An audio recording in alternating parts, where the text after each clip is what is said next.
Hello అండి. ఈరోజు మనం మాట్లాడుతున్న సినిమా మా ఇంటి బంగారం గురించి. ఈ సినిమాలో సమంత బంగారం అనే క్యారెక్టర్లో కనిపిస్తుంది.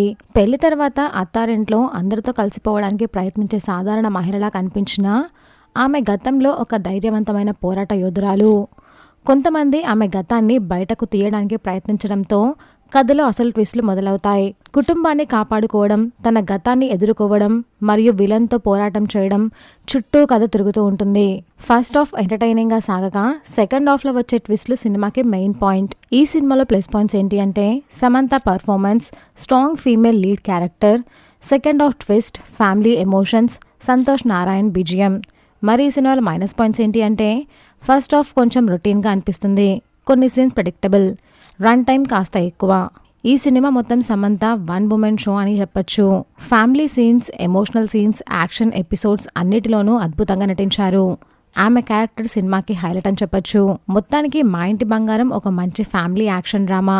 సమంత నటన, ఎమోషనల్ సీన్స్ మరియు సెకండ్ హాఫ్ ట్విస్ట్ సినిమాకి మెయిన్ పాయింట్. ఫ్యామిలీ ఆడియన్స్ మరియు సమంత ఫ్యాన్స్ కు తప్పకుండా నచ్చే సినిమా. నేనైతే సినిమాకి 3.25 ఇస్తున్నాను.